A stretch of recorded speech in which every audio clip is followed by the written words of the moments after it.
What is good, everyone? I just finished watching Wakanda Forever. I usually do this at the theater when I do one of these, but it's raining. We've had a tropical storm here in Florida, so I'm just gonna give my quick thoughts. I'm sure I'll have some time to process it and go over it again on my live stream this coming Saturday. But this is what I thought right off the top. I probably will get into some spoilers, but I'll warn you so you can stop the video if you don't want to be spoiled. I thought the movie was a 5 out of 10. I didn't hate it, but I didn't love it. And I wanted to love this film because I really loved the first Black Panther film, as you know. I don't think it's as bad as Thor Love and Thunder. Thor Love and Thunder to me is the worst MCU film I have ever seen. And I will stick with that until they make something worse. I don't think it was as bad as that. But it did drag on a lot. And it just was, it started off really sad and it ended really sad. And it was just a lot of like trying to tug at the heartstrings type of film. And it didn't really get into any action till later on. I thought it was longer than it needed to be. And the end fight scene was weird because Namor's people, and if I said that right, because I kept changing his name, they looked like people from the movie Avatar. They looked like blue people. And that's all I could think about when I watched them fight was like, this just looks like Avatar. It just looks like Avatar. They were dressed like them and everything, and they just were blue. A lot of the CGI wasn't that great when they used like whales and killer whales, which I thought it could be better. But there was a couple good action scenes, and I thought Angela Bassett was fantastic. I think she was the best part of the movie. I thought everything that she did was awesome, and I love seeing her on the screen, and that's just my quick thoughts. It's not a movie that I would watch again, not like the first one. The first Black Panther I watched several times. This one is just kind of like, all right, here we go. And the entire story is about vibranium. That's about it. That's the entire story. Again, these are my first thoughts. Take some time to process it. Now I'm going to talk a little bit of spoilers, and this is what kind of ruined the movie for me. So if you don't want any spoilers, stop the video now. 5, 4, 3, 2, 1. How they killed Black Panther in the first 10 minutes of the film, it just didn't sit right with me. It just didn't sit right with me. So basically what happened, he caught a cold or a sickness or a virus, whatever you want to call it. He caught the coof. I don't know what it was, but he just was sick, and they couldn't heal him, and so he dies. So that's how it is. That's the beginning of the film, is that they're trying to find a cure, they're trying to find whatever, and he just gets sick and he dies, and that's it. And they have a funeral, and it's just really sad. And that's just like, that's what they hit you with right at the beginning to try to, I guess, show, you know, Chadwick had passed away. And so they're going to move forward without him. And Black Panther is officially gone. The entire film was Black Panther is officially gone. The other thing was Riri Williams. Her Iron Man suit was terrible. I mean, it was not good. I didn't like it. I didn't even think she needed to be in that part. The other part where she invented a machine, basically Riri Williams invented a machine that can detect vibranium. And the entire film is about vibranium, and everybody wants it. Everybody wants it. They're trying to steal it.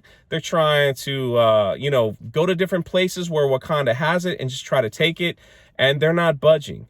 But Riri Williams invents a machine that can locate vibranium outside of Wakanda. And they found that there is some under the ocean, in the Atlantic Ocean. There's Namor, and so that's Namor's people. They also have vibranium, so it's not just Wakanda. So that was the big, ooh, you mean it's in more places than Wakanda? That's the big thing.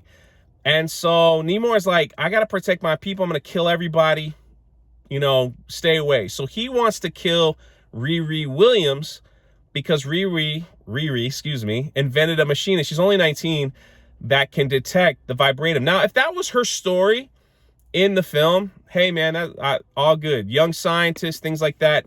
But she made like an Iron Man suit like so quickly in Wakanda and used it. I just thought like that was unnecessary. Especially she didn't really there was no scenes of her like testing or training. Like in the original Iron Man, you had all that where he was just practicing and doing all this stuff and making mistakes. That she just kind of built this and she's off and running, right? She's off and running, doing her thing.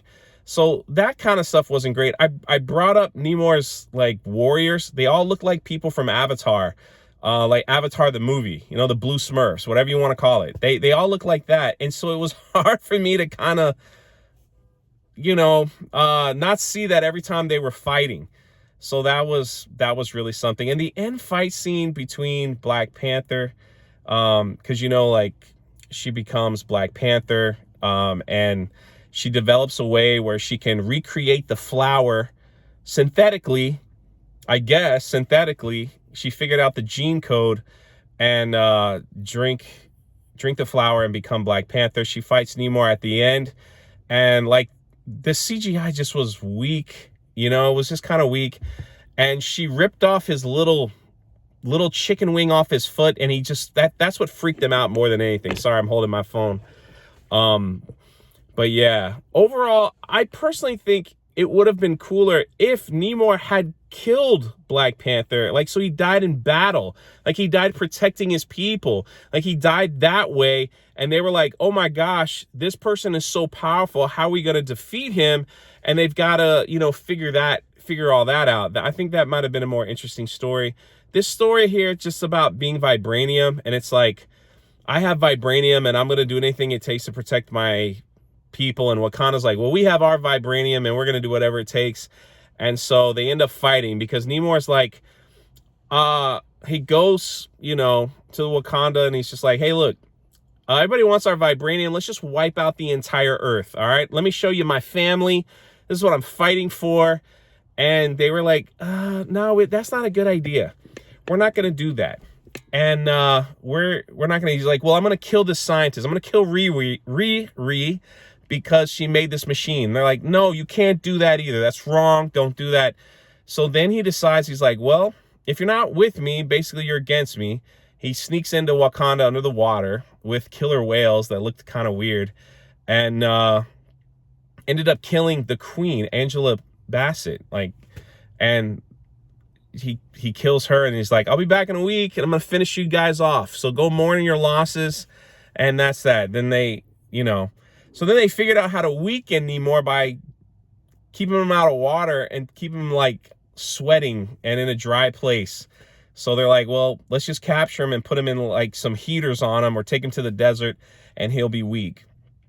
Again, the end fighting scene, when it finally got to it, there was so much talking and so much, you know, extra stuff that I think wasn't needed, that when you get to the end fight scene, it's basically on a giant ship with like Namor's people that look like Avatar, and they end up capturing Namor, and Black Panther, she takes him to a place like closer to the desert where they fight. She gets stabbed literally right through the stomach, and she has visions of her family, and she's able to overcome that, break off the spear, and, you know, win the day, you know, win the fight. And she had an opportunity to kill Namor, and I'm probably saying that wrong, forgive me, and she doesn't.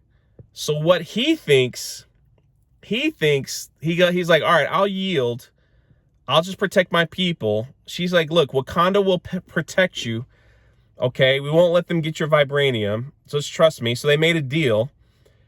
And Namor goes back to the ocean with his people. Wakanda goes back over there with their people. And Namor at the end is like, well, we got an alliance. So when the world attacks Wakanda, she's going to call me. And then we're going to destroy the whole world. Just trust me. That's what we're going to do. So that was basically the film. It's not really rewatchable, and it doesn't really progress too much of the story, in my opinion. Again, I might need a day or two to just kind of digest. I really loved the first one. Didn't really care for this one too much. If you want to know, like, it definitely was like women heavy, like women ran the show in this, if you care about that kind of thing. There was one really cringe moment where the females of Wakanda stopped a bunch of males from stealing vibranium, And when they brought them into like the courtroom to say, look, we caught these people trying to steal from us, they made them all kneel before the women. Like, they made them all kneel. So I was like, oof, that was a little cringy. But overall, again, I don't think it was worse than Thor: Love and Thunder. I give it a 5 out of 10. I didn't love it. I didn't hate it. I'm just like right in the middle. I watched it. I don't think I need to watch it again. It was too long. There were some scenes of Haiti, which, if you know who I am, then like, I thought that was kind of cool. But overall, that's where I'm at. That's where I'm at. Will I have a different opinion of it in a couple days? I don't know. We'll see. I'd like to hear what everybody else thought about it. Let me know your thoughts in the comment section below. Was it a masterpiece? Did you love it? Did you hate it? Are you just going to avoid it? Was it boring? I do know that my theater was packed. And for me to buy tickets to the 5 o'clock show was also packed. And the 7:30 was sold out here in Orlando. So I know that.